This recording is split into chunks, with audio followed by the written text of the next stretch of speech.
Ya. Ya, listo. Bien, Franco. hermano, entonces empezamos. A ver. Bueno, Bien. ya. Ya, muy bien, hermanitos. Vamos a empezar y vamos a hacer una breve oración. Y así iniciamos nuestro estudio bíblico. Hoy vamos a estar reflexionando de lo que cada uno de ustedes ha leído ya del capítulo 1 y vamos a estar haciendo nuestros aportes. Vamos a ir conversando de lo estudiado y todo ello va a redundar eh, para nuestro beneficio espiritual, para que la palabra de Dios cada día se encarne en nuestra vida. Amén. Vamos a orar. Gracias te damos, bendito Dios, gracias te damos porque tú permites a través de este medio, Señor, que nosotros nos podamos conectar, que podamos, Señor, con el único fin de poder seguir estudiando tu palabra, de poder meditarla, reflexionarla, junto con todos mis hermanos, Señor. Gracias porque tú también pones el interés en cada uno de ellos. Y gracias, Padre. También te pedimos por los que todavía no se puedan conectar, que puedan hacerlo, Señor, y que todos juntos podamos hoy en esta noche ser bendecidos a través de tu palabra, bendito Dios. Gracias una vez más. Y también te pedimos de todos los proyectos que tiene la Iglesia La Luz del Mundo, Señor, que redunden para el beneficio de nuestra vida espiritual y de conocerte cada día más, bendito Dios. Gracias una vez más en el nombre de Cristo Jesús. Amén. Amén. Amén. Muy bien, hermanitos, entonces vamos a iniciar nuestro estudio acerca del Evangelio de Marcos. Entonces, cada uno de ustedes va a ir exponiendo de lo que han ido recogiendo, de lo que lo han leído y lo han releído, y cada uno va a hacer sus aportes también. Yo voy a hacer solamente una pequeña introducción nada más, así breve, nada más, brevísima, al Evangelio de Marcos.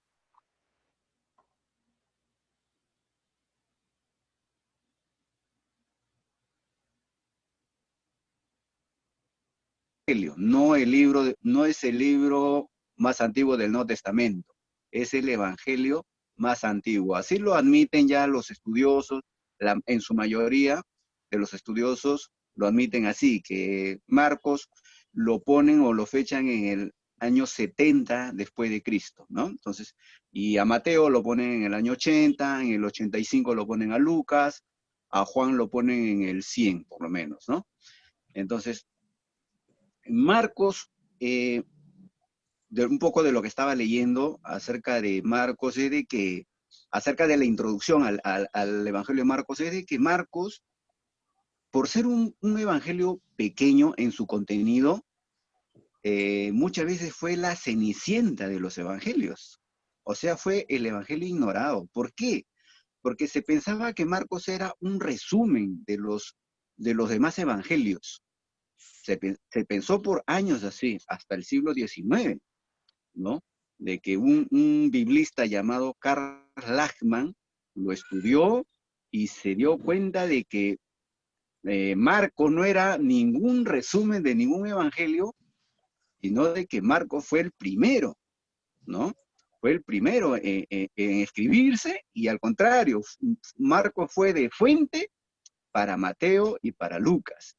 Entonces ahí hubo un vuelco en los estudios y todos los estudiosos comenzaron allá a enfocarse más en Marcos y comenzaron a dejar a Mateo y a Lucas de lado, porque todos los estudios, las investigaciones agarran a Mateo y a Lucas y a Juan. Entonces Marcos pues siempre era excluido de eso. Pero después de ese descubrimiento se volcaron los estudios a Marcos y Marcos pasó de ser la cenicienta al príncipe de los evangelios. Hoy todos los biblistas, los estudiosos, lo estudian a Marcos, ¿no? Por ser el más antiguo y el que está más cercano a los hechos, ¿no? Entonces, eso. Lo otro es de que también por años en la liturgia siempre se agarraba el evangelio, los más queridos eran Mateo y Juan, por ejemplo. Entonces a Marcos no se le leía. ¿Y por qué? Porque también Marcos tenía algunas lagunas, por ejemplo. Mateo, Lucas nos hablan del nacimiento de Jesús, Lucas nos habla de la infancia de Jesús, en cambio Marcos obvia todo eso, ¿no? Entonces, por eso también era ignorado el Evangelio de Marcos, ¿no? Pero hoy ya dejó de ser ignorado y hoy en día se le da la importancia al Evangelio de Marcos. Todos quieren estudiarlo a Marcos. Entonces, Marcos, a diferencia de los otros evangelios, Marcos tiene una característica de que te presenta a un Jesús más terreno, un Jesús más humano, un Jesús que siente, un Jesús eh, que vive el día a día, un Jesús más humano que se entristece, que le duele, que llora, un Jesús que se molesta, un Jesús que siente en el Calvario que sus enemigos están encima de él. Mira, por ejemplo, tú haces una comparación en la crucifixión de Marcos con Juan. En Juan está muriendo un divino. En Juan, Marco, el Jesús no grita, no siente el dolor. En cambio, en Marcos nos dice de que Jesús muere solo y abandonado y da un grito, un alarido fuerte. En cambio, en Juan se obvia eso, ¿no? Y bueno, esas características, ¿no? Entonces, y para no hacerla larga, hoy Marcos, todos los biblistas, los estudiosos, lo pusieron en el pedestal a Marcos, ¿no? Hoy todos lo leen a Marcos porque lo ven de que es el más antiguo y el que está más cercano a los acontecimientos históricos. Muy bien, entonces ahora sí vamos a arrancar con el capítulo 1, ¿ya? Con el capítulo 1. Ahora, cada uno de ustedes, no sé quién quiera arrancar, hermano. Yo he encontrado esto en el capítulo 1. A mí me interesa este punto. Yo quisiera compartirlo esto. A ver, vamos a conversar acá de sus investigaciones, de lo que han leído, de lo que han podido recoger. A ver, ¿quién empieza?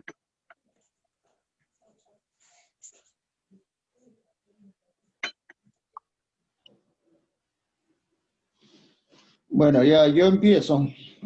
Ya, hermano David. Ya, el primer personaje que se encuentra en Marcos es Juan el Bautista. Una de las cosas que me ha llamado la atención es de que la forma tan particular que tenía de vestirse y alimentarse, ¿no?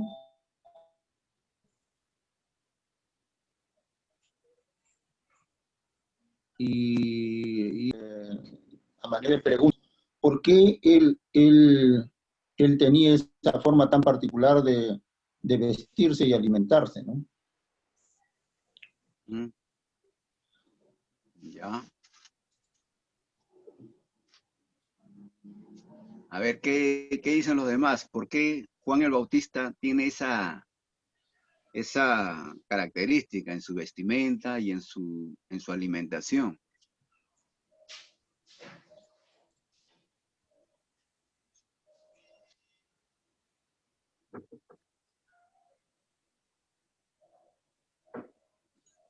Pueden notar de que Marcos, el evangelista Marcos, lo presenta a Juan parecido a Elías, un parecido a Elías. Por ejemplo, míreme, dice, y Juan estaba vestido de pelo de camello y tenía un cinto de cuero alrededor de sus lomos y comía langostas y miel silvestre. Vamos a Segunda de Reyes 1:8. Mira, Segunda de Reyes 1:8.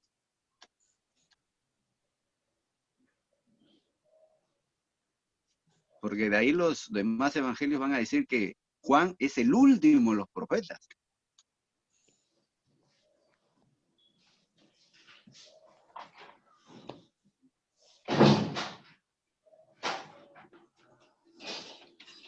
Segunda de Reyes 1:8. ¿Deseas que lo lea, Chefo? A ver, Johnny. Y ellos le respondieron, un varón que tenía vestido de pelo y ceñía sus lomos con un cinturón de cuero.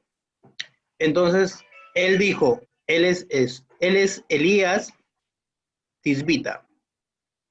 Ajá. Ahí está, ¿no? ¿Se dan cuenta la característica? Elías se vestía de esa manera. Juan el Bautista, según Marcos, va a decir que Juan también vestía así, ¿verdad?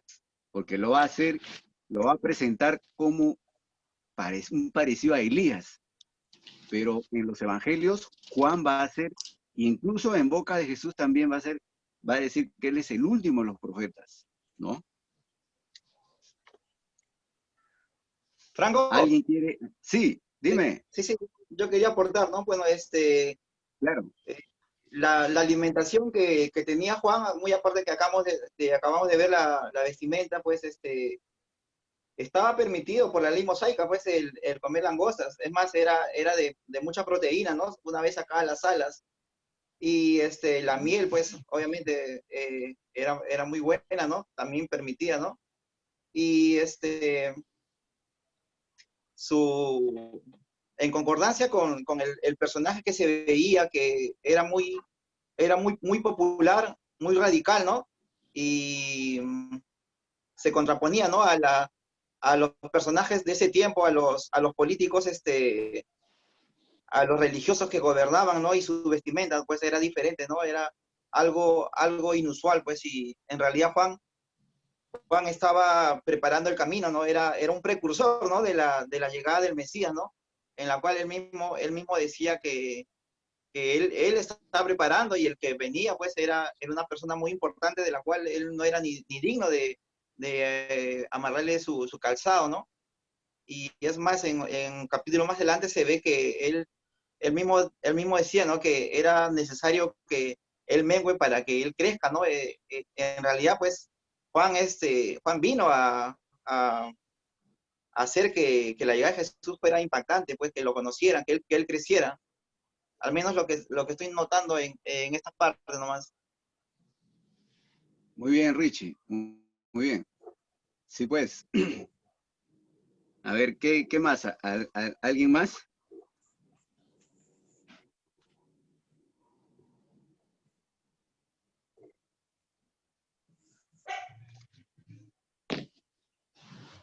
Bueno, yo quisiera aportar al respecto, ¿no? Juan el Bautista era un anacoreta, era una persona que había decidido salirse de la zona urbana para dedicarse a buscar a Dios. Esa era su particularidad, por eso es que él tenía esa particularidad de vestirse y de alimentarse, ¿no? Estaba alejado completamente de cualquier contaminación de la zona urbana y su propósito era pues dedicarse a buscar a Dios. Eso era principalmente lo que hacía Juan el Bautista, ¿no? Anacoreta es una persona que se aparta totalmente de la civilización a zonas muy alejadas para evitar contaminarse y se dedica pues a la reflexión, a la meditación, a la oración, a buscar a Dios, ¿no? En esa situación debemos considerar que durante 400 años no se había levantado profeta en Israel, ¿no? O sea, imagínense cuál era la situación espiritual de Israel. Pero eso no quitaba pues de que hubieran personas que buscaban a Dios, ¿no? Que tenían esa preocupación, como es el caso de Juan el Bautista.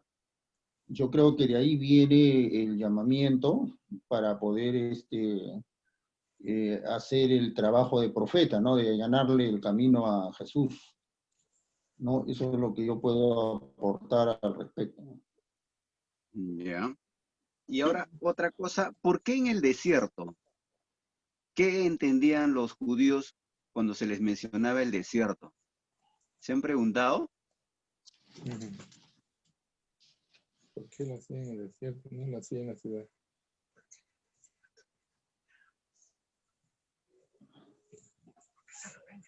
Cuando Dios llama a Moisés. Tal vez como alusión, justamente, eso iba a decir. Cuando Moisés recibe la revelación, es justamente llevado al desierto, pues, ¿no? Entonces hay una relación entre Juan el Bautista, Moisés y Jesús mismo, ¿no? Respecto al desierto, ¿no? Entiendo que es una figura, el desierto, que es el lugar donde Dios habla, Dios comunica. Así es, así es. Claro, el judío de ese entonces, cuando le hablaban del desierto, ellos ya al toque se daban cuenta, el desierto era el llamado, el desierto era sus inicios de ellos, ¿verdad? Entonces, cuando Juan el Bautista es un revolucionario de su época porque él cambia de lo que Juan el Bautista inventa el bautismo. Antes de Juan el Bautista no se practicaba el bautismo por inmersión, se practicaban abluciones, que lo hacían los judíos, los lavamientos y todo ello, pero Juan el Bautista, el zambuirlo en el agua, eso es propio de él. Por eso tanto así que le van a llamar Juan el Bautista, porque Bautista no es su apellido, sino que es el adjetivo o algo así, pues, ¿no? Lo califican a él de esa manera, por Bautista, porque él inventa esto del bautismo, ¿no? Ahora, en el río Jordán, mire, el desierto, el río, todo eso, ¿sabes qué? Todo eso los lleva a los judíos a pensar en un caudillo que hizo cruzar el río Jordán para tomar herencia de lo que Dios les había prometido. ¿Quién era ese? Moisés. Josué. Josué cruzó el Jordán, Moisés no cruzó. Josué cruzó el Jordán, ¿recuerda? Sí. ¿No? Entonces, ¿qué es lo que hace el Bautista? El Bautista, al llevarlos al desierto, a la gente, porque el Bautista, a diferencia de Jesús, Jesús los iba a buscar a las aldeas, a los campos, en las plazas, a la gente. En cambio, el Bautista decía, búsquenme en el desierto. Él los invitaba al desierto, luego del bautismo, cruzaban el Jordán como un símbolo de un nuevo comienzo. Es un nuevo empezar. Vamos a empezar de nuevo porque todo está podrido, todo está corrompido, hasta el templo, todo está corrompido. Vamos a empezar de nuevo, vamos a dar frutos dignos de arrepentimiento. El que hacía esto ya no lo haga y esto, ¿verdad? Entonces, el desierto, el río, tiene mucho de significado para los judíos de aquel entonces. ¿Qué dicen ustedes, hermano?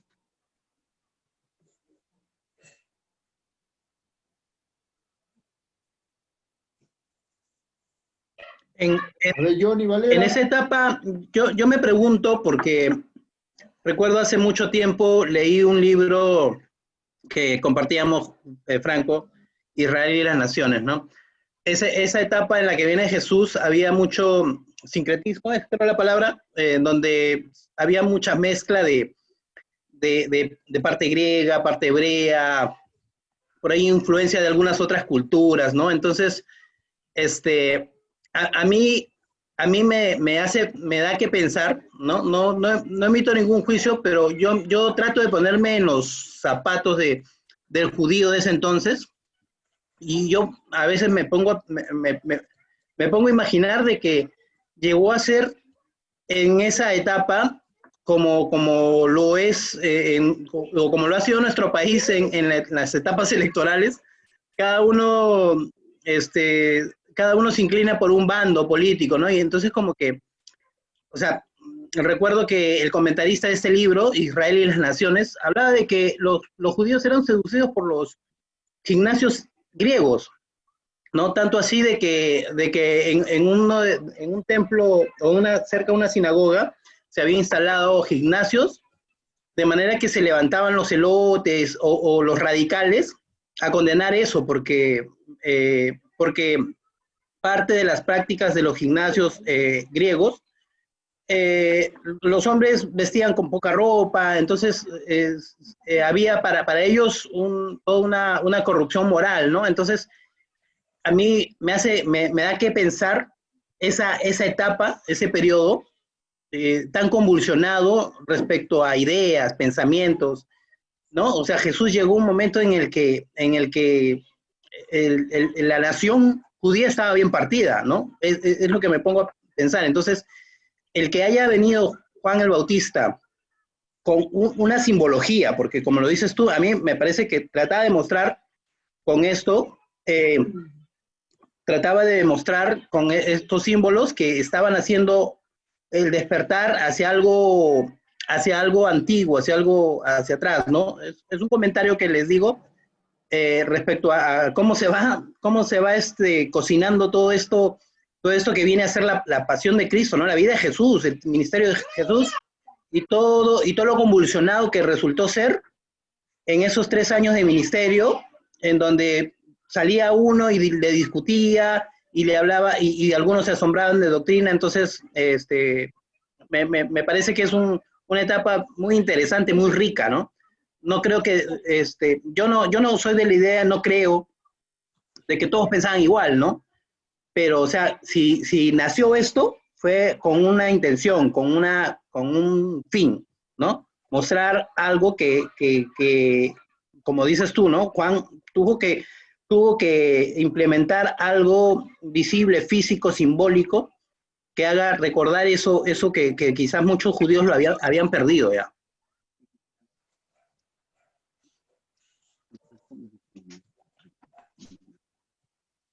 Muy bien, Johnny, sí, es verdad. El judaísmo, dentro del judaísmo, no era homogéneo. O sea, el judaísmo siempre se caracterizó por ser muy plural, porque había muchas escuelas, ¿no? O sea, seguían, por ejemplo, a un rabino, y había muchos rabinos que trascendían y formaban sus propias escuelas. Y sí, era muy, muy heterogéneo la cosa, ¿no? En el tiempo de Jesús había muchos grupos, ¿no? Pues los clásicos, los más fuertes eran pues los fariseos, saduceos, los celotas, ¿no? Los herodianos. Había ya un grupo de bautistas, ¿no? Que eran seguidores de Juan el Bautista, ¿no? Ahora, el Juan el Bautista, de lo que estaba leyendo también, es de que Juan el Bautista, según eso lo comenta Flavio Josefo, que es un historiador del siglo I, y él va a decir de que Juan el Bautista tuvo más fama incluso que Jesús, porque Juan el Bautista le seguía mucha gente lo seguía a Jesús.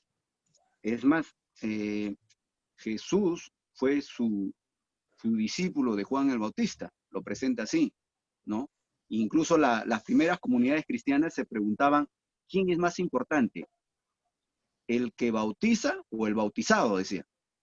Si Jesús se hizo bautizar por Juan el Bautista, entonces Juan el Bautista es mayor que Jesús. Entonces, esa problemática la tuvo el Evangelio de Juan, por eso que el Evangelio de Juan se escribe para contrarrestar eso, ¿verdad? Donde enfatizan de que Juan el Bautista dice, no, es necesario que él crezca y yo mengue, ¿no? Bueno, muy bien. ¿Qué más? ¿Alguna aportación más, hermanos?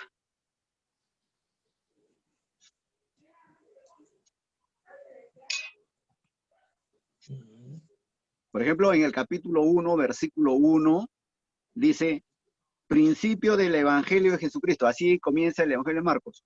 Principio del Evangelio de Jesucristo. O sea, Jesús, Mesías.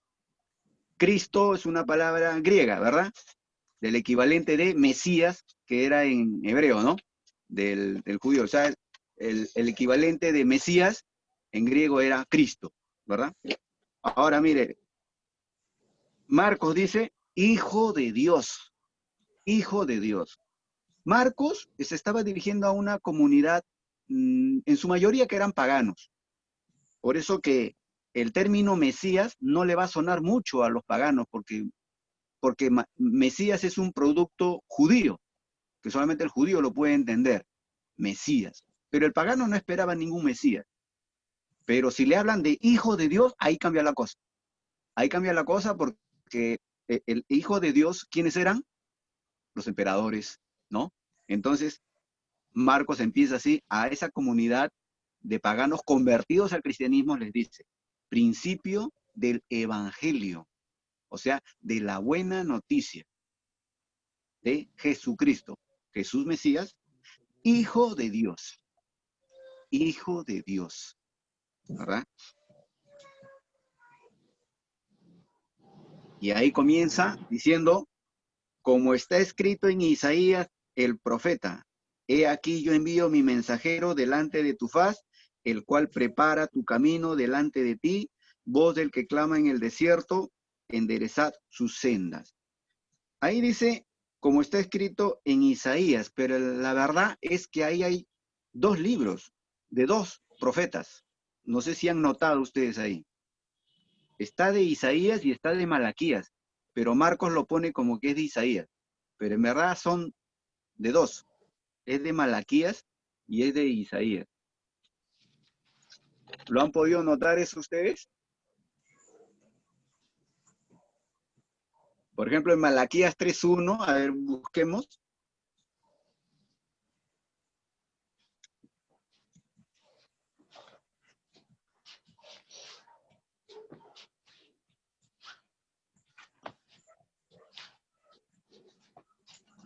Malaquías 3.1 dice, he aquí yo envío mi mensajero, el cual prepara el camino delante de mí, y vendrá súbitamente a su templo el Señor, a quien vosotros buscáis, y el ángel del pacto, a quien vos deseéis vosotros, he aquí viene, ha dicho Jehová de los ejércitos.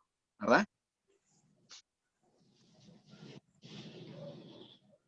Y la segunda parte ya es de Isaías.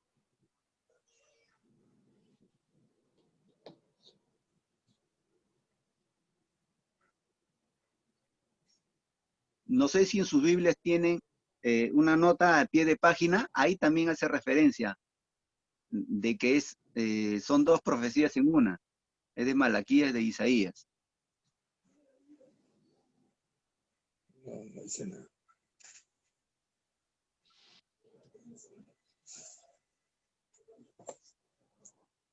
Sí, dice.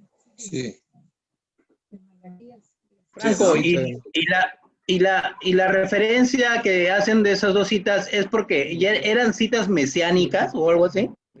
Porque si yo Claro, agarro una ajá. frasecita para validar algo, o sea, yo puedo agarrar cualquier frase de la Biblia y crear algo muy, muy distorsionado, ¿no?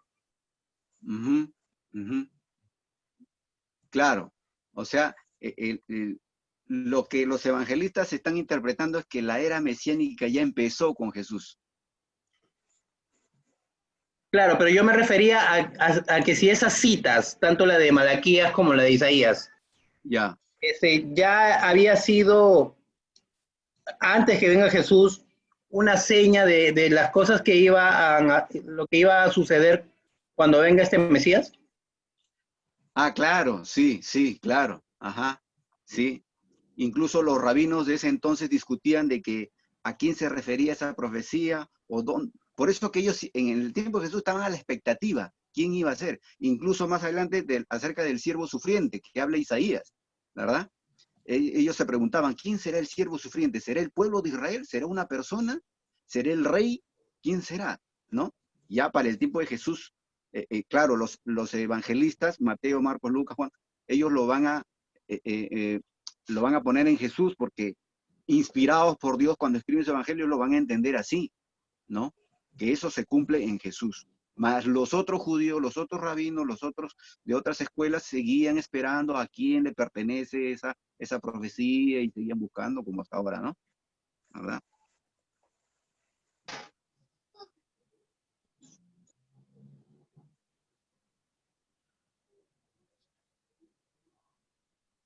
En el versículo 8 dice, yo a la verdad os bautizo con agua, pero Él os bautizará con el Espíritu Santo. Ese es algo que Juan el Bautista está convencido de que con el Mesías empieza otra, por así decirlo, otra dispensación, otro trato de Dios con la humanidad. Ahora es a través de su Espíritu, del Espíritu Santo, ¿verdad? Y eso lo podemos ver en Pentecostés, ¿verdad? Viene el Espíritu Santo y no se va, se queda acá a hacer su obra, ¿verdad? Por eso Juan el Bautista, o Marcos lo ve así, de que Juan el Bautista entiende de que su misión de él es bautizar en agua, pero el que viene después de él va a bautizar con el Espíritu Santo. Hoy en día el Espíritu Santo hace su obra convenciendo al mundo de pecado, ¿no? Por eso los predicadores solamente son instrumentos. No es por la elocuencia del orador que se convierte a la gente, sino es porque por el Espíritu del Señor que comienza a tratar con cada vida, con cada corazón, para su conversión, ¿verdad?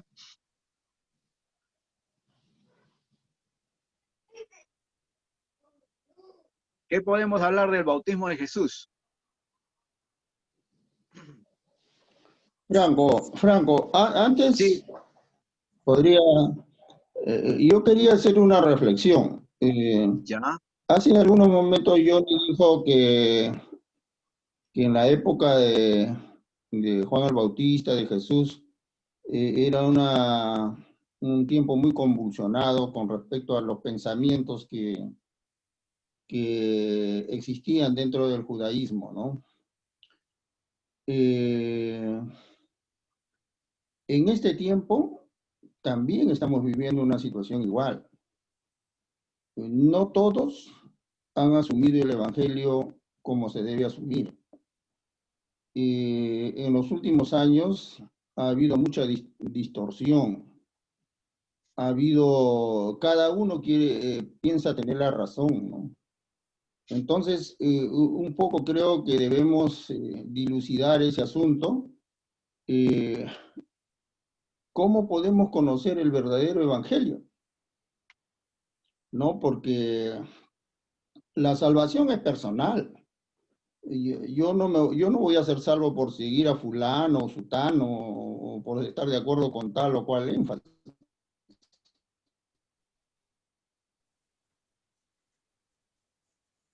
Ujú.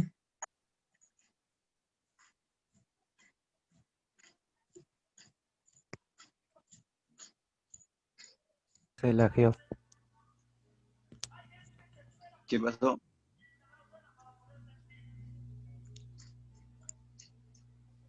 Bueno, David, Se le fue la señal. ¿fue la señal? Es mi responsabilidad meditar y encontrar ese camino y seguir. Yo no voy a decir este camino porque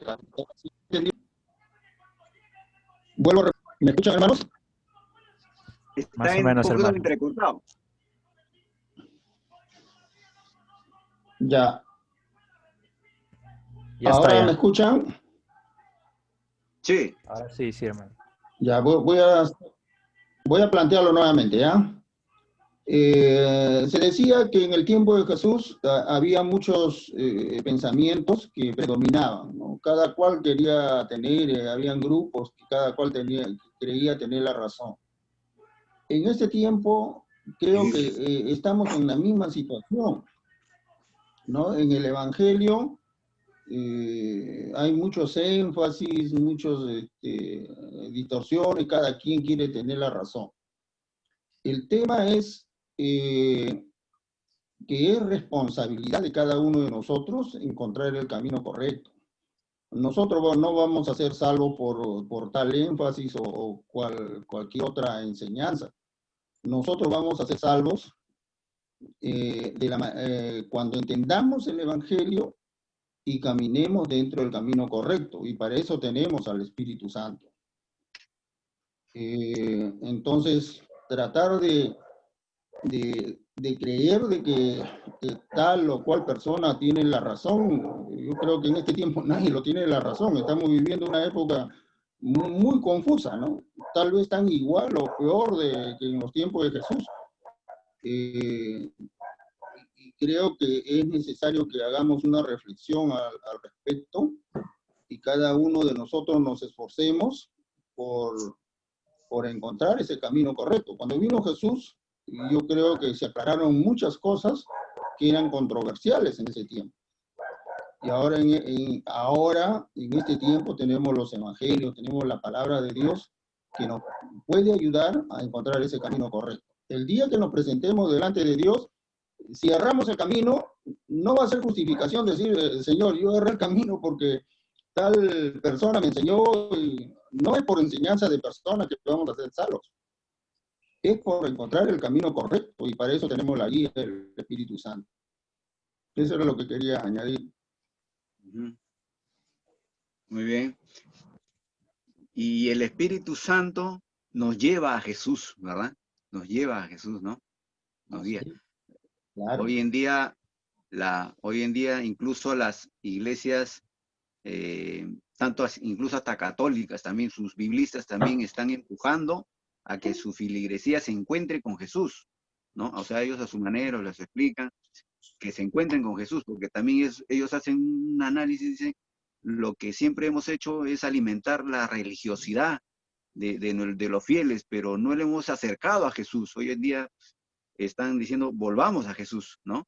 Y en nuestro caso también igual, nosotros le podemos decirle a los católicos, estos son idólatras, siguen a muchos ídolos, y nosotros también, en la diversidad evangélica también igualito, o sea, estamos apuntando ciertos énfasis y no estamos apuntando al principal, que es Jesús.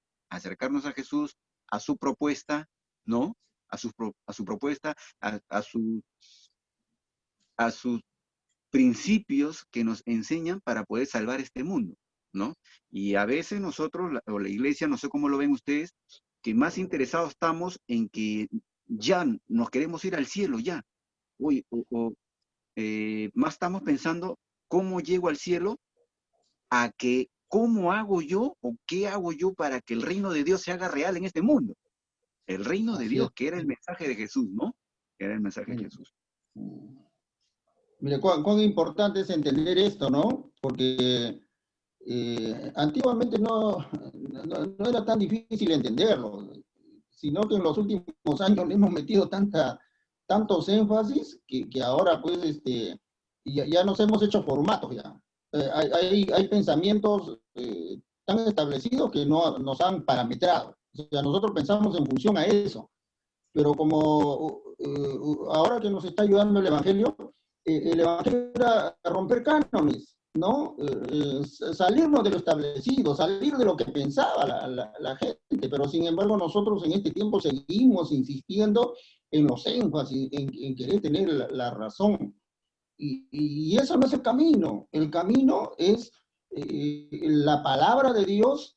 Y no es tan difícil entenderlo. Ahora ustedes mismos le están dando vuelta a la palabra de Dios. Por eso que es muy importante que nos metamos. En este tiempo de confusión, tenemos la palabra de Dios para encontrar el camino correcto. No solamente la palabra de Dios, sino la guía del Espíritu Santo que nos tiene que meter al camino correcto.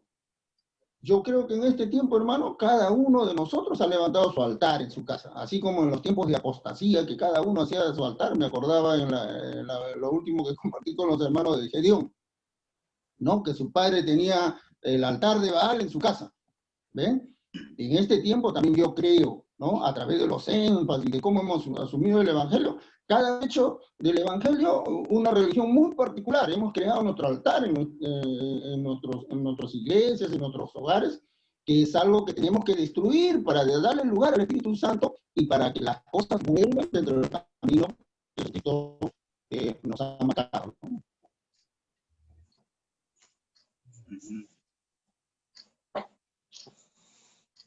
Muy bien. ¿Alguien más quisiera aportar algo? Sí, justo, ya que el hermano menciona, claro, o sea, si vamos a entrar al campo de las ideas, del debate, de los argumentos, va a ser muy difícil ganarle o conciliar con personas que lo quieren llevar todo al tema de la razón, al tema de la lógica, al tema si lo compruebas, me lo demuestras no sé, con la ciencia, entonces te acepto. Va a ser eso, no lo vamos a poder hacer, ¿no? Entonces, creo que ahí va nuestra tarea, ¿no? Nuestra tarea es bien cierto, no descuidar el origen, la raíz, el sentido de lo que la Biblia quiere decir y ha transmitido, pero lo que va a muchas personas a hacer pensar que esto es más que una religión, es cómo nos comportamos nosotros, cómo vivimos, ¿no? Cómo demostramos hacia afuera que somos una comunidad, ¿no? Como muchas veces lo ha mencionado el pastor, ¿no? El proyecto del reino de Dios, ¿no? ¿Cómo es que transmitimos ese reino de Dios, ¿no? yo dudo que sea con argumentos. Definitivamente lo aprender a recabar, a estructurar nuestra doctrina, nuestra postura, se va a ir abajo si es que no hay, no hay una evidencia de un verdadero cambio de vida, ¿no? Si es que entre nosotros, los de fuera, nos ven discutiendo, nos ven poco unidos, no nos ven dirigiéndonos hacia un mismo lado, entonces, nada, va a ser simplemente un debate de ideas que en donde no va a haber un ganador, van a haber dos contendores nada más, y cada uno se va a ir por su mismo lado, ¿no? Eso es algo que tenemos que trabajar, ver cómo mostramos esa imagen hacia afuera, y eso lo hace solamente lo sobrenatural, y lo tiene que hacer el Espíritu Santo. No hay otra cosa. Cualquier esfuerzo que hagamos por conocer más, si es bien cierto, va a poder ayudar a poder, como les digo, a entender el sentido, la razón de nuestra creencia, nuestra fe, pero hay algo más allá, ¿no? Sí, pienso igual, ¿no? Pienso igual que el hermano, o sea, yo he entablado en mano con muchos amigos, con personas preparadas, un debate que a la final nunca lo ganaba con la idea, ni con argumentos, ni que porque la arqueología lo dice, o porque esta ciencia lo está corroborando, nada de eso lo va a convencer, definitivamente.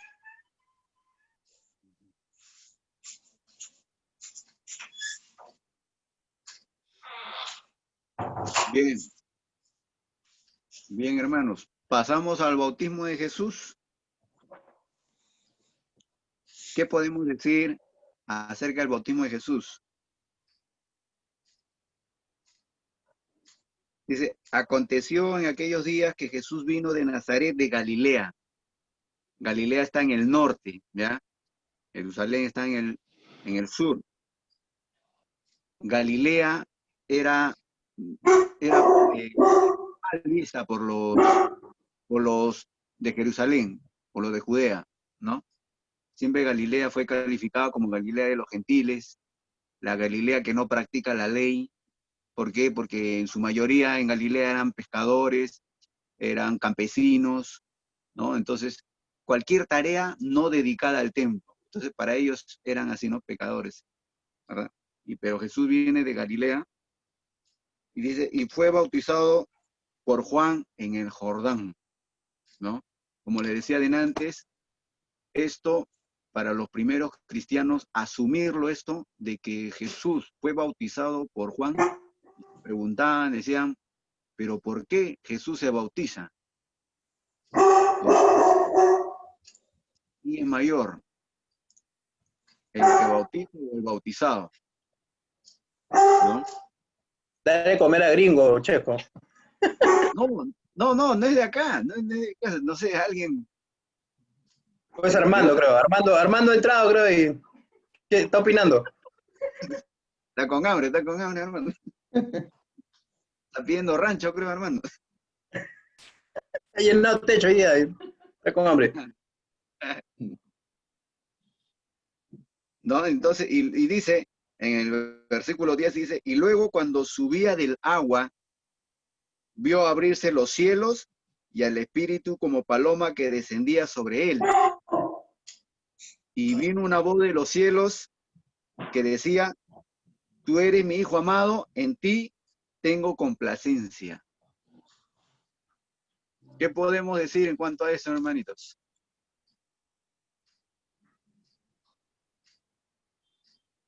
Mira, en Isaías 64:1 nos da alguna luz acerca de que Marcos lo interpreta de que dice, Jesús subía del agua y vio abrirse los cielos.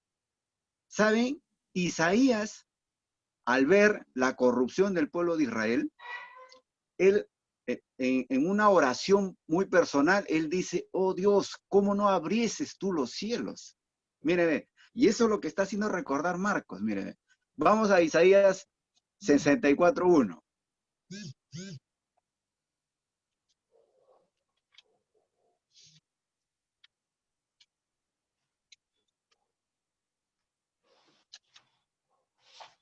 Isaías 64:1. ¿Así? Dice así en la versión Reina Valera 1960, oh, si rompieses los cielos y descendieras, y a tu presencia se escurriesen los montes. ¿Sigo? Ahí está. Ajá. Ajá. Ahí está. Sí, mira, es una oración de Isaías, ¿verdad? Y mire, y Marcos toma eso para narrar el bautismo de Jesús. Dice, si rompiese los cielos, dice, y descendieras, ¿verdad? Está ocurriendo algo muy especial en el bautismo de Jesús. No es un bautismo normal. Miren lo que está viendo. En ese momento está recibiendo la aprobación del mismo Dios. Ahora, miren, vamos a, sigue diciendo, y vino una voz de los cielos que decías, tú eres mi hijo amado, en ti tengo mi complacencia. Tú eres mi hijo amado, en ti tengo mi complacencia. En Isaías 42:1, mire, vamos a Isaías 42:1.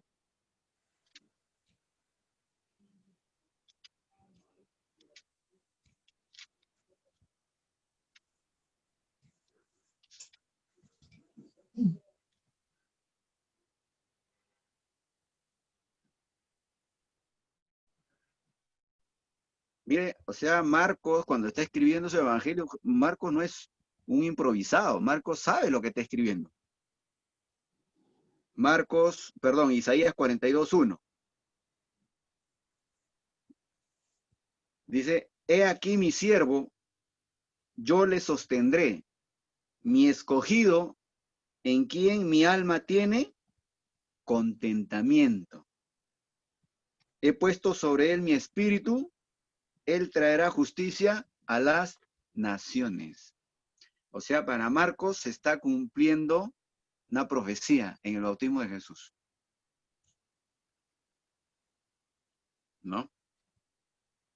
Ahora, leyendo también los libros de historia, ¿ustedes han escuchado de los adopcionistas? ¿O han leído acerca de ello? Había un grupo de cristianos que tenían la idea de que en el bautismo de Jesús ocurre algo especial y Dios lo adopta a Jesús como su hijo. Ellos entendían que ahí es donde empieza y Dios lo adopta a Jesús como algo especial, algo particular. No antes, sino ahí ocurre. En cambio, para Mateo va a ser en su nacimiento. Luego para Juan va a decir, no, él es antes, él es el verbo persistente. Pero mire, ya en los inicios del cristianismo va a haber un grupo que son los adopcionistas, que después van a ser refutados acerca de ello, ¿no? Pero sí va a ser bien fuerte, bien fuerte. En ciertas regiones del Oriente Medio, en ciertas regiones va a haber ciertos tipos de interpretaciones. Por ejemplo, hay una diferencia en lo que se interpreta en Antioquía de Siria y otra en Alejandría. Por ejemplo, en Alejandría eran más espirituales, más especulativos. Se creían en un Jesús un poco más abstracto. Yo decía, imposible que la divinidad se pueda mezclar con la materia. Jesús era un espectro que se vivía acá, que estaba acá. No. O sea, Jesús era puro, era divino y no tuvo la cercanía con la materia. O sea, lo que estaban viendo ellos era un espectro de Jesús. Luego en Antioquía, ellos van a decir, no, Jesús era netamente humano. Y cuando es hijo de Dios en su bautismo, Dios lo adopta a Jesús, van a decir, ¿no? Y así van a comenzar a nacer las controversias teológicas, ¿no? Yo les recomiendo a ustedes que lean el libro de Justo González. Es un libro bien buscadito y bien recomendable también para que puedan leerlo. De Justo González. Son 2 tomos de la historia del cristianismo. Les recomiendo, ¿verdad? Está en PDF, está en internet. Pueden bajarlo, pueden descargarlo. ¿Alguien que quiera aportar algo?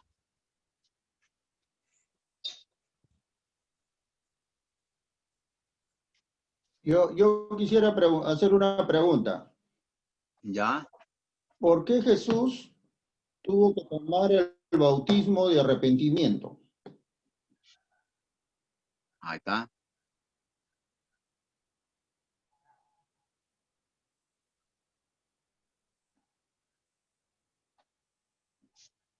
A ver, hermanos, participemos.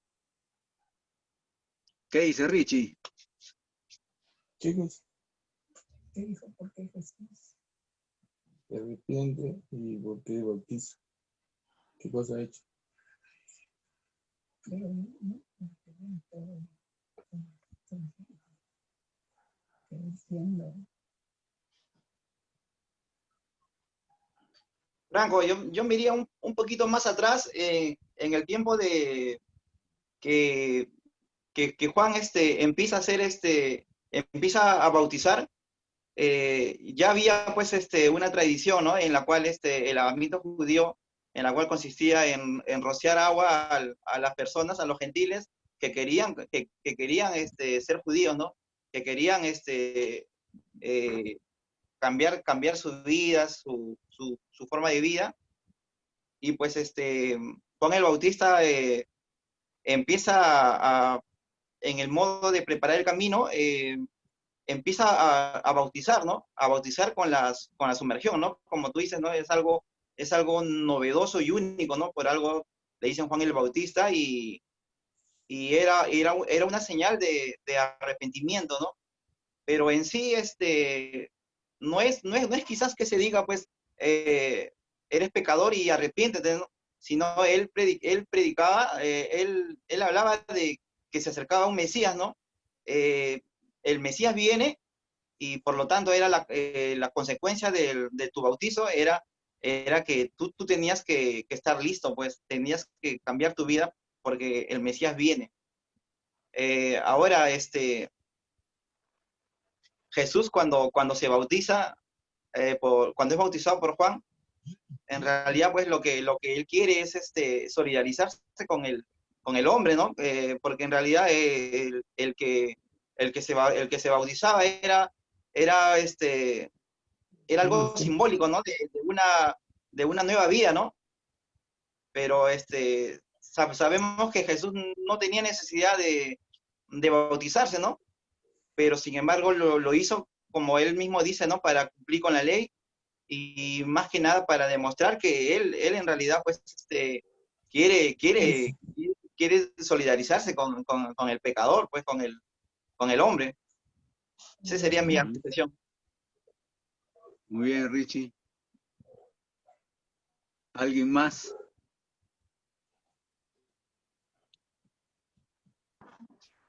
Percy, tus comentarios, estás mudo.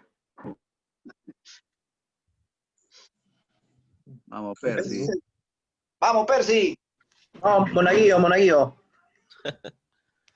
Idem. No lo despierten. Bueno, viendo el tema de por qué se bautizó Jesús. Bueno, lo que menciona Ricardo, lo que dijo Jesús, bueno, no lo menciona Marcos, ¿no? Creo que lo menciona en Mateo, ¿no? Que es que era necesario cumplir la ley. Entonces, en Marcos vemos a Jesús que se bautiza y yo lo veo de esta manera, ¿no? Creo que es a partir del bautismo que se desliga de repente de su vida terrenal, ¿no? Para así poder empezar pues a hacer el trabajo netamente que le mandó el Padre Celestial, ¿no? Yo lo veo de esa manera, que a partir del bautismo se desliga completamente del terrenal, del trabajo terrenal que tenía anteriormente para hacer el trabajo pues de llevar el evangelio, ¿no? Iniciar su ministerio. Pienso, claro, iniciar su ministerio. Pienso de ese modo, ¿no? Que podría ser de esa manera. Y Franco, también podría significar su humanidad, la humanidad de Jesús, al tener que ser bautizado, Marcos trató de demostrar que Jesús era humano con eso también, aterrizar a Jesús en un plano humano, o sea, porque como dices tú, había también quienes pensaban que, como los alejandrinos que comentabas, que Jesús no podía mezclarse, al ser hijo de Dios y divino, no podía mezclarse o ser algo híbrido, ¿no? Y entonces quizá de repente la intención de Marcos también fue esa. Ujú, Pregunto, ¿no? No lo estoy aseverando. ujú. Claro, sí, sí. Y hay otra cosa también, de que Juan el Bautista, ahora, pero, perdón, ¿dónde se perdonaban los pecados? ¿Cuál era el lugar propicio exacto donde se perdonan los pecados? ¿El templo, sí o no? En el altar, en el templo. Claro, Claro, claro. Ahora, Juan claro. el Bautista lo está llevando al río. Los está llevando al río. Eso es algo novedoso en él. Ahora, con eso está demostrando que Juan el Bautista no estaba de acuerdo con el templo. O sea, es una crítica. Esa actuación, esa ceremonia es como una crítica. Y que Jesús se bautice, está diciendo, yo comparto contigo que verdaderamente el templo no está funcionando bien. Así que yo estoy contigo. Aunque no merezca, yo no paro por los malos caminos, pero yo comparto contigo. Por eso que Jesús simpatizaba con Juan el Bautista en muchas cosas. Es verdad que después se va a separar, porque también Juan el Bautista va a ser encarcelado y luego Jesús va a cambiar algunas cosas. Por ejemplo, Jesús ya no va a ir al desierto, iba para orar nada más, pero ya no va a decir a la gente vengan al desierto, sino que él los va a ir a buscar, ¿no? Juan el Bautista mucho hablaba de juicio y Jesús va a cambiar un poco ese tono, ¿no? Pero el punto es esto, ¿no? De que Jesús también se bautiza como dándole la razón al bautista de que el sitio donde supuestamente se perdonan los pecados está mal. Todo ese, el templo, todo ese funcionamiento, toda esa maquinaria está mal, ¿no? Está mal. Y eso era algo que la gente también, o sea, no excluía a nadie. Todos, mira, incluso hasta griegos, romanos, soldados que querían bautizar, los bautizaba. En cambio, para ir al templo, tenías que cumplir ciertos requisitos, ¿verdad? ¿No? Entonces, Juan el Bautista con Jesús, si hay algo que tenían en común, era que no estaban de acuerdo con el templo, con el funcionamiento del templo en algunas cosas. Eh, las leyes de pureza, en vez de traer al pueblo a Dios, los había alejado más, porque las leyes de pureza excluían a las personas, excluían. ¿Y dónde quedaban esos excluidos? ¿Se da cuenta? Esa va a ser la preocupación de Jesús, ¿no?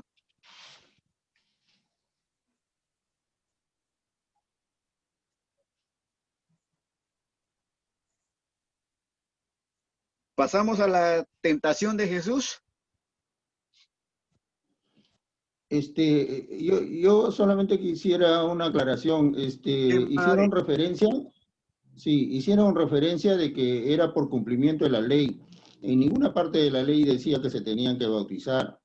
Y otra cosa, cuando hicieron referencia al prosélito, o sea, el gentil que se convertía al judaísmo, no lo bautizaban, sino lo circuncidaban, ¿no? Entonces creo que tratar de entender lo que era parte de ese procedimiento no era. Yo más me inclino a lo que tú estás haciendo referencia, ¿no? Bien. Pasamos entonces a la tentación de Jesús. Una vez un amigo me decía, oye, ¿Jesús fue tentado solamente 3 veces? Oye, ¿qué de mí? Que soy tentado todos los días. No es justo, decía. Qué bueno, mira, Jesús fue tentado solamente 3 veces. Y nosotros somos tentados todos los días, no es justo. ¿Cómo entendemos la tentación de Jesús? Dice, y luego el Espíritu le impulsó al desierto y estuvo allí en el desierto 40 días y era tentado por Satanás y estaba con las fieras y los ángeles le servían. es verdad que Marcos en la narración de la tentación de Jesús es bien sintético, ¿no? En los que tienen más argumentos son Mateo y Lucas, ¿no? Pero ¿qué nos trata de decir esto? ¿O cómo lo entienden esto acerca de la tentación de Jesús?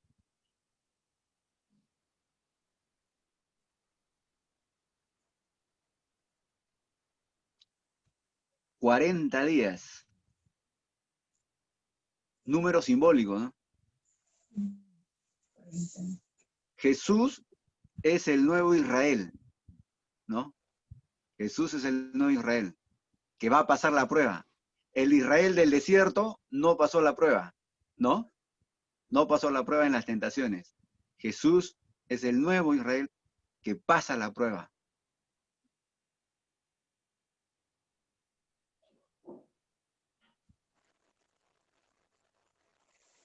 Prueba, dice.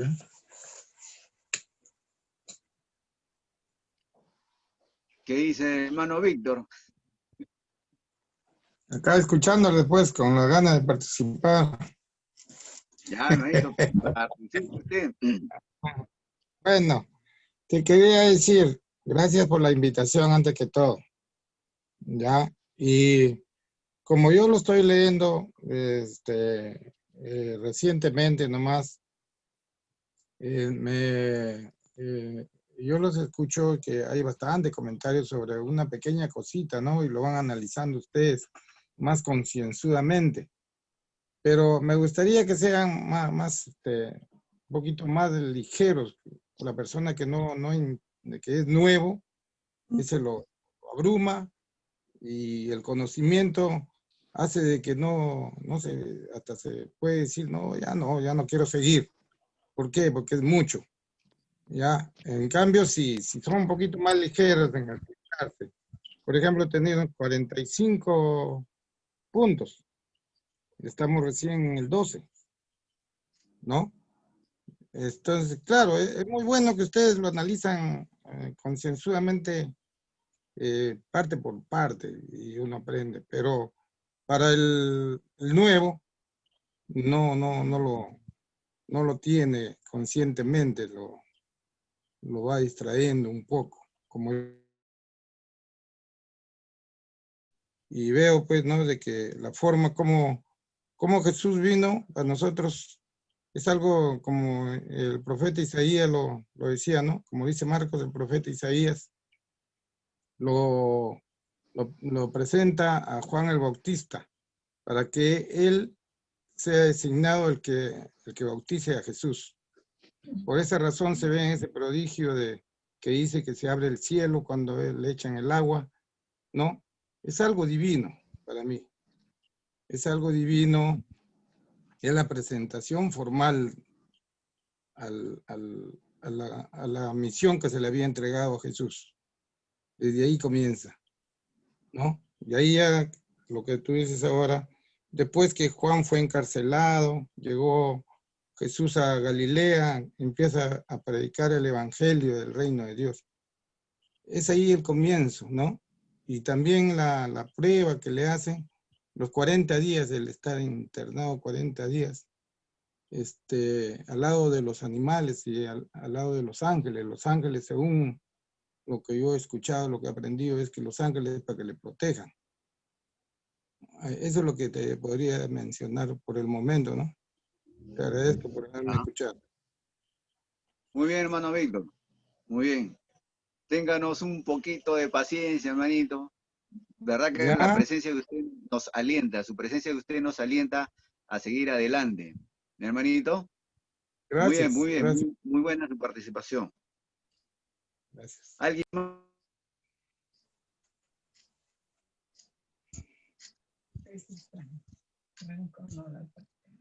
Rosa. Sí. Medio. Eso es muy bueno.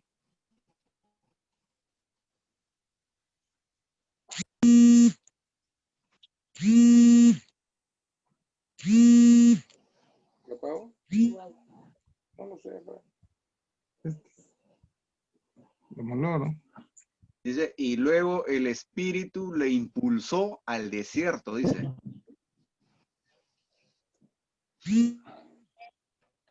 esto llevándolo a una manera de aplicarlo a nuestra vida, es de que una vez cuando uno se decide por el Señor, tiene que pasar la prueba del desierto. ¿Cómo lo ven ustedes? Rosa.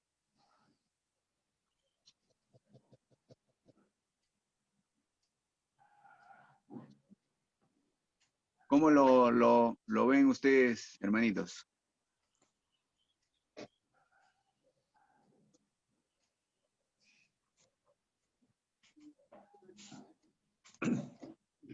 No se escucha bien. ¿Sí? Dice, y luego el Espíritu le impulsó al desierto. ¿Cómo lo entendemos eso? Iba al desierto. Está bien, se entiende.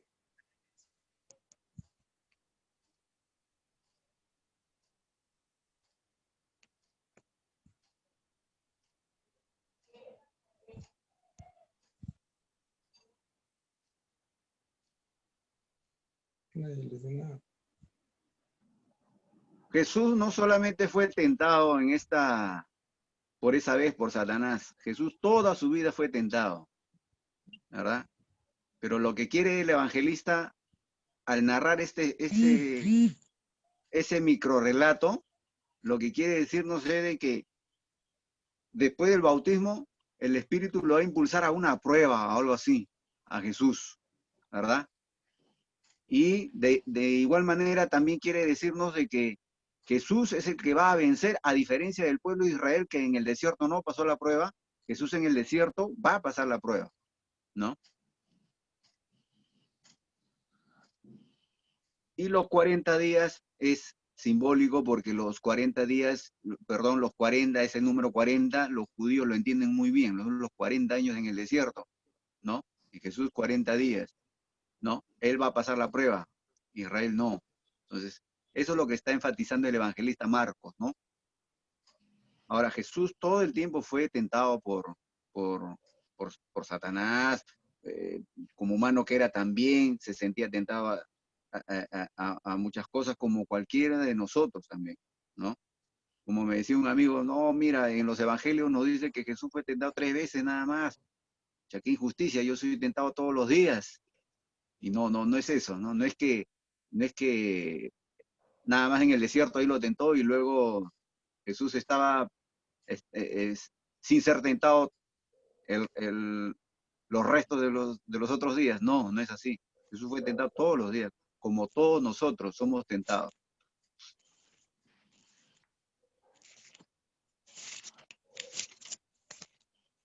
Luego el versículo 14 va a decir, después que Juan fue encarcelado, Jesús vino a Galilea, predicando el evangelio del reino de Dios, predicando la buena noticia del reino de Dios.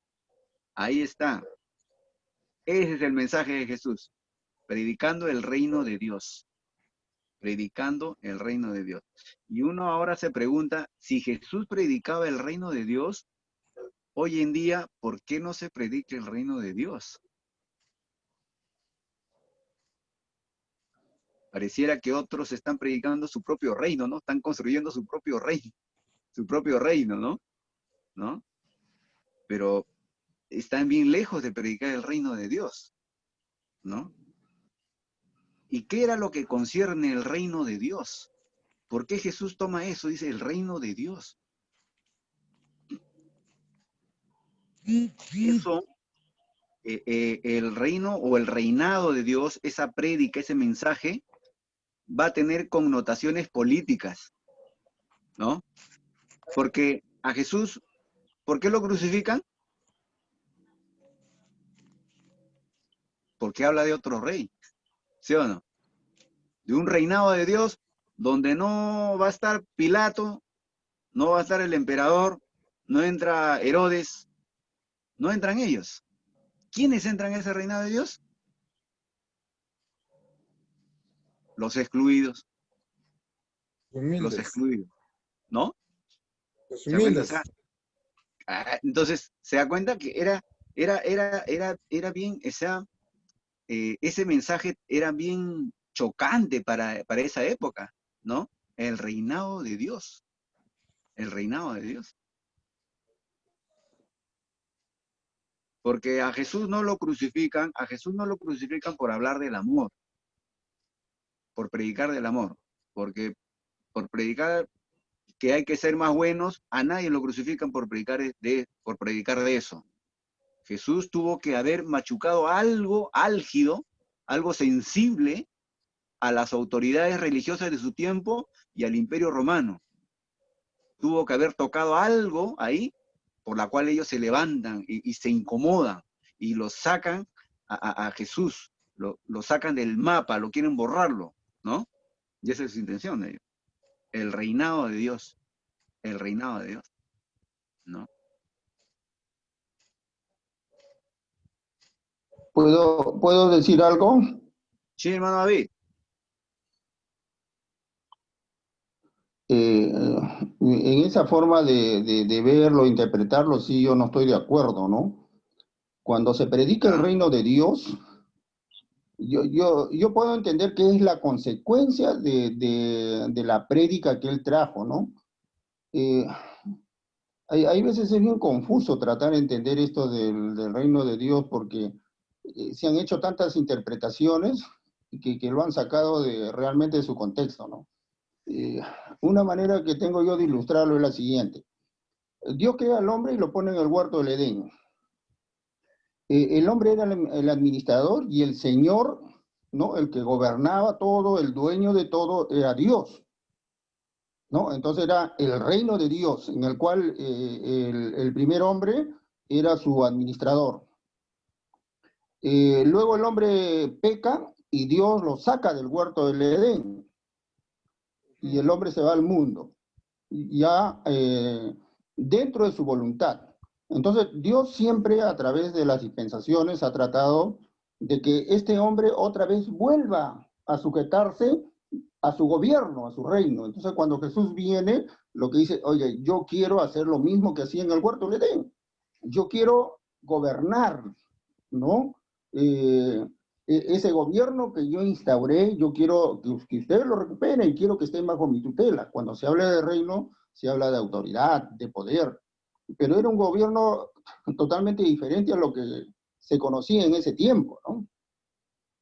Entonces, cuando hablamos del reino de Dios, estamos hablando de la supremacía de Dios, o sea, poner a Dios sobre todas las cosas, que vuelva el hombre estar bajo la sujeción de Dios, bajo la voluntad, bajo los preceptos de Dios. O sea, Dios reinando y el hombre siguiéndole o siendo su súbdito, ¿no?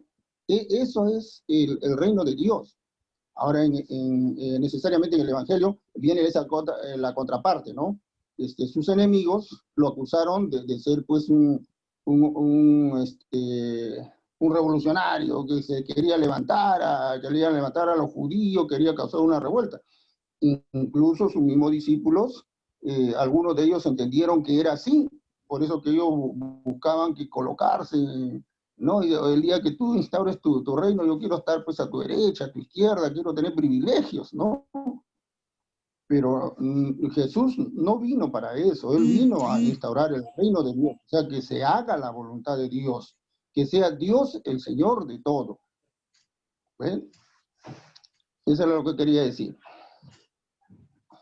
¿Alguien más quisiera aportar acerca de este tema del reinado de Dios o el reino de Dios o cómo lo entendemos? ¿Te digo? Sí. Franco. Sí. Mire, más o menos razonando como dice David, el Señor, nuestro Dios, quiere recuperar pues lo que había hecho primero sobre el Edén, ¿no? Pero entonces quiere decir de que los que vinieron, los profetas, los que vinieron mandados por Dios, fracasaron. No cumplieron con su cometido, lo que debían hacer en la tierra. Y es por esa razón que Él decide elegir a Jesús para que Él demuestre que Él es el Dios, pues. entregándolo a sus enemigos para borrar los pecados de aquel tiempo. Y es como dice David, es la recuperación, aunque se consideraba como política, ¿no? De que tener los rivales, porque eran reyes, en ese tiempo eran reinados, ¿no?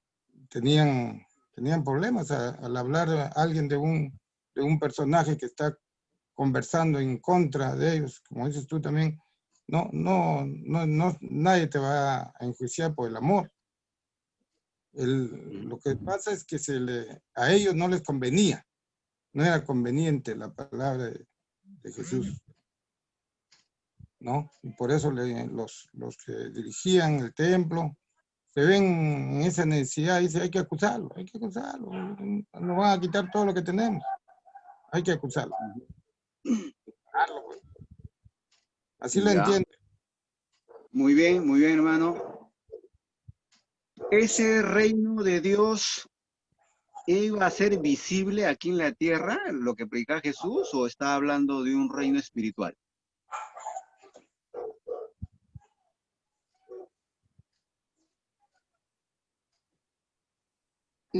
Tenía que ser visible desde el momento que hay un pueblo. Dios nunca se escondió. Dios siempre se cogió un pueblo y lo ponía por señal a la humanidad. Dios quería siempre reconciliar a la humanidad. Y siempre por eso se escogió a un pueblo en Israel. Tenemos el ejemplo, ¿no? Siempre el gobierno en Israel fue Dios a través de los jueces, de los profetas y esas cosas. ¿Cuándo Dios deja de gobernar Israel? Cuando Israel dice, ya no queremos profetas, pues no, y ahora queremos rey, y están igual como los otros. Dios lo dejó. Desde ese momento volvemos otra vez a la misma historia del huerto del Edén. Es el hombre escogiendo su camino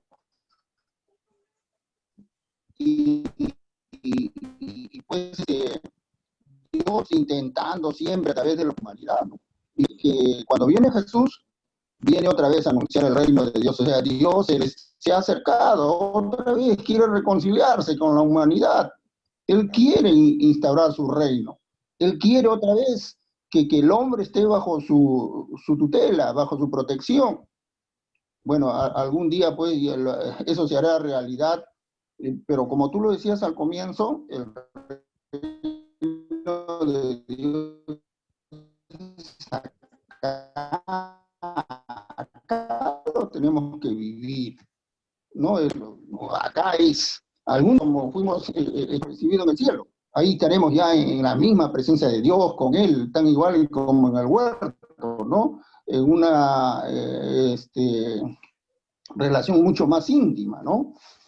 Pero acá en este tiempo, cuando viene Jesús, viene a instaurar el reino de Dios, o sea que la humanidad se vuelva a la voluntad de Dios, ¿no?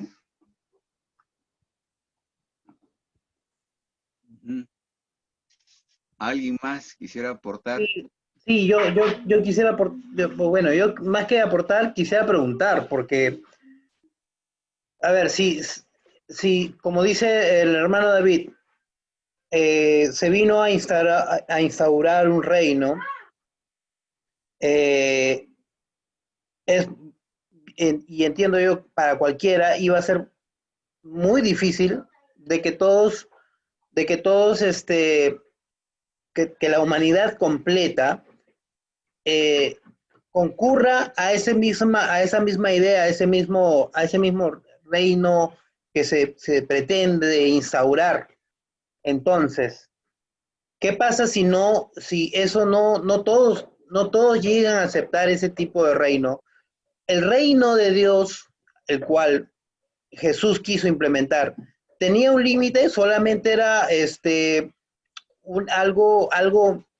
era una metáfora, o en realidad ese reino implicaba estar en todas las facetas y todas las áreas humanas, ¿no? Porque podríamos de repente solamente decir, este reino se establece solamente en el ámbito eclesial, ¿no? Religioso, o también tendría que cubrir parte cultural, política, y no solamente quedarse en ese ámbito, ¿no? Y es una pregunta, como lo digo, ¿no? a mí, hasta el momento, como creyente y con tantos años, a veces como que hay ese conflicto de ver hasta qué punto la iglesia o el reino, lo que se trata de instaurar ese reino de Dios aquí en el mundo, hasta dónde tiene confines, tiene límites, tiene barreras, tiene una frontera de donde no se debe pasar. Entonces, sí, siempre he tenido esa pregunta, ¿no? Es cierto, se trató, desde el inicio se hizo Jesús, sí es bien cierto, empezó su ministerio dentro, y dentro de la enseñanza se realizaba dentro de sinagogas, se hablaba bastante del amor de Dios hacia la humanidad, pero hasta el momento yo quisiera que de repente tener un poquito más claro eso, ¿no? Si ese reino de Dios tenía un límite o era algo metafórico, no sé si de repente acá lo podemos de repente un poquito aclarar o tratar de entender. Y eso, la pregunta también trasciende a que hasta dónde podríamos llegar, ¿no? El cristiano podría, no sé, con esa misma idea, participar de un tipo de, a ver, no sé si me he disipado mucho, de repente, ¿no? Para hacerlo un poquito más entendible y poniendo como ejemplo. ¿Podríamos nosotros ser una asociación política? ¿Podríamos participar de algo cultural como no sé, como la televisión, el cine? ¿Hasta dónde? ¿Hasta dónde debería llegar ese reino? Esa es mi pregunta. Todos somos seres humanos. Mire, los evangelios no te explican claramente todo lo que concierne al reinado de Dios, el reino de Dios. Pero las parábolas de Jesús, que Jesús cuenta, nos dicen, el reino de Dios se asemeja a esto, o se parece a esto, o aquello. El reinado de Dios ya era algo, era la esperanza que tenían los profetas. Y algunos de ellos se atrevió a decir que incluso esa esperanza iba a ser universal. Algunos profetas universalizan el reinado de Dios, porque muchos judíos lo entendían solamente de un ámbito regional, ¿no? Ahora, Jesús cuando les habla del reinado de Dios, ellos, claro, están pensando en un formato terrenal, al formato como lo ve el Imperio Romano. Nosotros estamos a la cabeza y subyugamos a los demás. En cambio, Jesús les habla de un reinado acá terrenal, pero donde el formato cambia, donde dice que los últimos son los primeros, o el que quiere ser grande tiene que servir a los demás, ¿verdad? Y teniendo como única autoridad a Dios como Padre, y donde todos son hermanos, ¿no? Ahora sí, este Franco, tema de... Sí. ¿Yo podría añadir algo? Ya. Sí, hermano. Yo vuelvo a la ilustración, Johnny. En el huerto del Edén era el gobierno de Dios y no había ninguna limitación para el hombre. Aún el hombre dice que estaba desnudo ahí y ni siquiera, mira la inocencia de cómo Dios había permitido todo vivir al hombre de esta manera, ¿no? Ni siquiera conocía el pecado, la inocencia. Lo único que tenía era su libre decisión. Cuando el hombre toma su decisión y tiene que salir del huerto del Edén, Dios lo busca al hombre en el mundo, pero el hombre ya aprendió a tomar sus propias decisiones y a caminar y a tomar sus decisiones. Entonces, ahí en el mundo, en la forma que asumió la humanidad, ahí Dios lo busca. Y otra vez quiere él instaurar su reino de Dios acá en el mundo, como estamos viviendo, en todo lo que tenemos, en todas las cosas. Lo que quiere es que nosotros salgamos del pecado, de la maldad y aprendamos a vivir como Él. Yo no creo que haya limitaciones, ¿no? Si hay algo que es bueno dentro de las cosas que el hombre ha creado, de la naturaleza, y que el hombre lo pueda gozar, bien para eso. Es que Dios, estamos aquí en la humanidad, ya no estamos en el huerto del Edén ya, ¿no? Pero acá, en donde nosotros hemos decidido vivir, esa fue la decisión que tomamos, acá, fuera de la protección de Dios, fuera del huerto, acá estamos, acá Dios quiere instaurar su reino, ¿ve? Entonces quiere que nosotros vivamos para el propósito para el cual fuimos creados. Entonces, ese tema de ponernos, de creer de que hay limitaciones, esas cosas, no.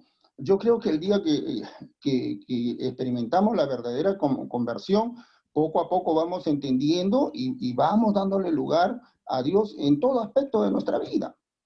No, yo sé que es un tema muy difícil en este tiempo. Yo tengo una empresa, ¿no? ¿En qué momento doy lugar a Dios dentro de la empresa? Pero tiene que llegar, tengo que darle lugar a Dios ahí también, porque si no, ¿cuál es el testimonio? En el hogar, en donde estemos. Ahora, tú preguntabas si podemos hacer política. Bueno, esa es una decisión muy discutible entre cada uno. Por ejemplo, mi posición es no, porque yo no puedo servir a dos señores. ¿Ven?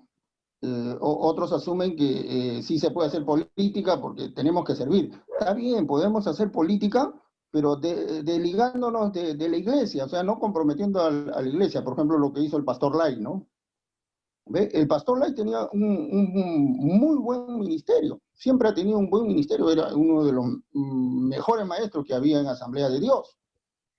Pero en algún momento él decidió pues meterse a la política, ¿no? Y la política un tanto pues que minó el ministerio que él tenía, ¿no? Entonces, bueno, hay decisiones, esas son decisiones personales, ¿no? Y ya entramos a un campo en el cual pues cada uno, poco a poco tiene que ir entendiendo que tiene que darle lugar a Dios en cada aspecto de su vida. Al final, pues, es Dios enseñoreándose de todo, ¿no? Y dándole lugar a Dios en cada aspecto de nuestra vida. Gracias. Bien, ¿alguien más quisiera aportar?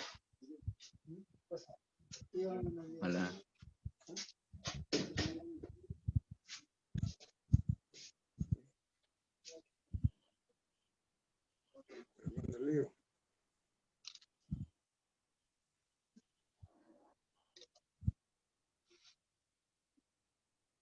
Bien, ya llegaremos entonces a las parábolas para ir entendiendo lo que es el reino de Dios, ¿no? Dice, el 15 dice, diciendo, el tiempo se ha cumplido y el reino de Dios se ha acercado. Arrepentíos y creed en el evangelio, ¿verdad? Luego dice, Jesús llama a 4 pescadores.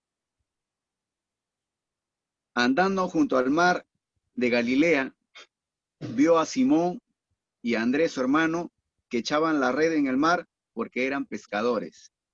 Y les dijo Jesús, venid en pos de mí y haré que seáis pescadores de hombres. Y dejando luego sus redes, le siguieron. Pasando de allí a un poco más adelante, vio a Jacobo, hijo de Zebedeo, y a Juan, su hermano, también ellos en la barca que remendaban las redes. Y luego los llamó, y dejando a su padre Zebedeo en la barca con los 2 jornaleros, le siguieron. Si hay algo que enfatiza este párrafo, es la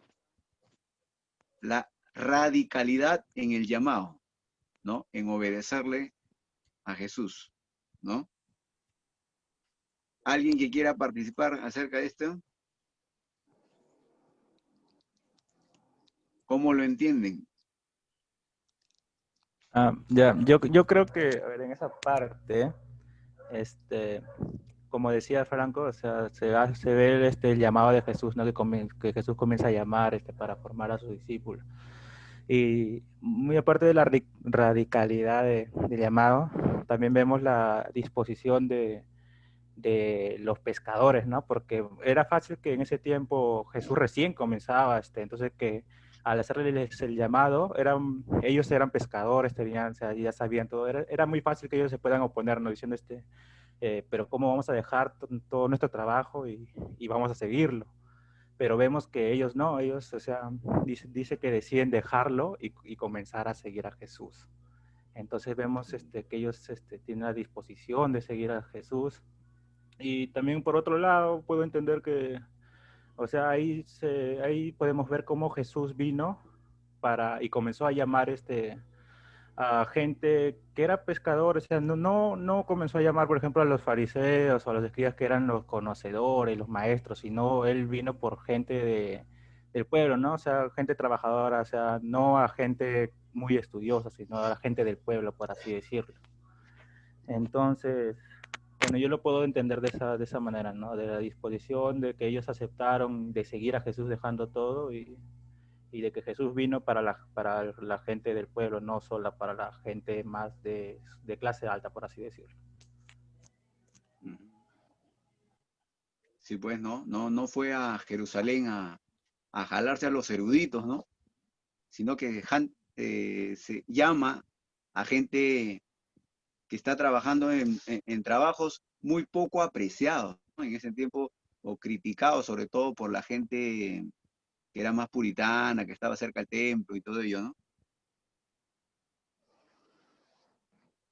Franco, yo tengo ahí una pregunta. ¿Qué tiempo, de acuerdo a los estudios o comentarios que hay, qué tiempo Jesús estuvo en toda esa ribera del mar de Galilea predicando? Porque da la impresión al leer la cita como que fue todo muy instantáneo, ¿no? Como que vieron pasar a Jesús y de frente como, ¿no? Como el flautista de Hamelin, ¿no? Iban detrás del sonido de la flauta, ¿no? Pero no sé si de repente hay algún comentario más acerca de que Jesús ahí estuvo de repente un buen tiempo, qué parte de su ministerio lo pasó ahí, ¿no? Porque de ahí salieron sus discípulos, ¿no? Al menos 6 de los más representativos, ¿no? Parece que ya antes lo habían conocido a Jesús ya, y de repente, no me acuerdo bien, pero en otros evangelios se habla pues de que ha habido un previo encuentro, ¿no? O sea, como que no le parece tan desconocido hasta el momento, ¿no? Algo así. Puedo entender. Claro. Y otra cosa que los relatos, estos relatos, los evangelistas le dan cierta vivacidad pero quieren enfatizar algo, la disposición de obedecer al llamado, el llamamiento y la disposición a obedecer al llamado, en esa radicalidad.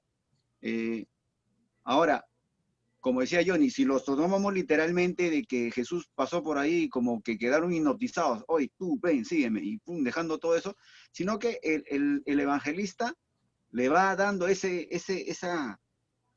o sea, él no va a explicar todo el tiempo que estuvo Jesús con ellos, conviviendo, sino que él va y de frente va al grano, porque él quiere que el lector entienda de que cómo ellos obedecen al llamado de Jesús. Jesús los llama y ellos obedecen.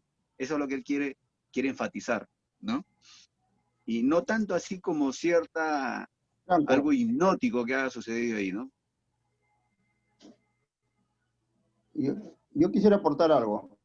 Sí. Hay que tener en cuenta que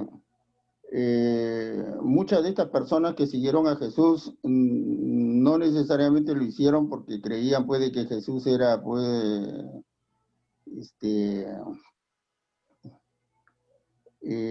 un santo, que no, muchos lo siguieron porque vieron que podían sacar provecho de estar al lado de Jesús, ¿no?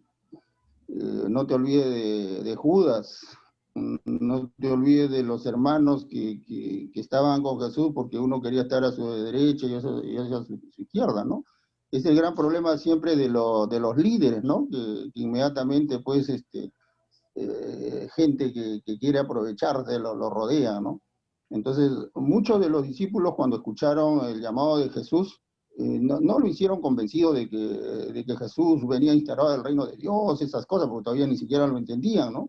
Muchos lo hicieron posiblemente, bueno, vamos a estar al lado de un líder, y de repente este líder más adelante puede obtener, pues, algunos beneficios que nosotros estaremos compartiendo, ¿no?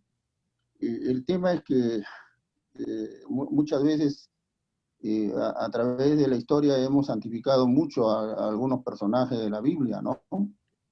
Pero ahí tenemos el caso de Judas, por ejemplo, ¿no? Judas no estaba porque estaba convencido de que Jesús fuera el Hijo de Dios, ¿no? Y así también otros personajes, ¿no? Eso era lo que quería añadir. Gracias, hermano.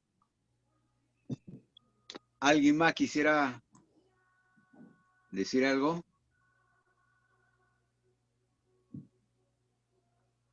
Claro, o sea, quizá algunos de ellos veían una connotación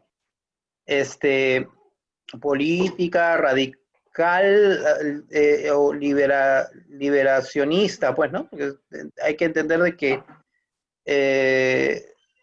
en ese tiempo estaban siendo, bueno, Roma tenía varias provincias, Jerusalén me parece no pertenecía, ¿verdad?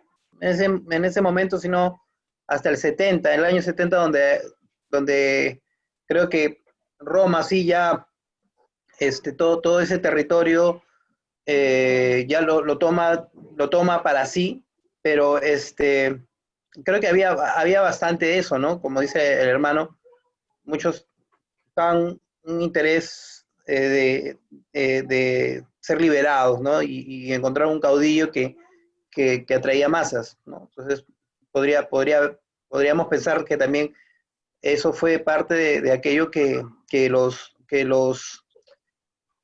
sedujo, ¿no? Los atrajo de Jesús, ¿no? Claro. Lo mismo pasa también hoy nosotros cuando cuando el Señor nos llama, no lo entendemos todo completamente. Muchos de nosotros hemos venido porque una enfermedad grave tuve y quería que Dios me sane y por eso vine. Otros vinieron por otros motivos y así, cantidad de cosas. Pero en el caminar, por eso que Marcos enfatiza mucho el caminar. En el caminar uno se van dando cuenta de sus falsas expectativas, otros lo van asumiendo, lo van asimilando. Esa es la carrera del discípulo, ¿no? Y es, mira, ve, nosotros, por ejemplo, hablando, Johnny, de nuestra promoción, hay muchos que ya no están, porque tal vez tenían otra expectativa, ¿no? Sintieron que el Señor los llamó, pero después dijeron, no, como que esto no es para mí. De igual manera, en el grupo de Jesús también muchos se desencantaron, como Judas, ¿no? Pensó que no, la cosa no era como él pensaba, ¿no? Y eso es, o sea, mira, pero lo interesante es que Jesús nos llama y no excluye a nadie. Te dice, ven, tú también ven, tú también ven. Y en el caminar aprenden, vas asimilando, ¿no? Y algunos dirán, bueno, ¿sabes qué? Yo no, esto no es para mí, que esto que yo, que esto que el otro, ¿no? Algo así lo entiendo yo.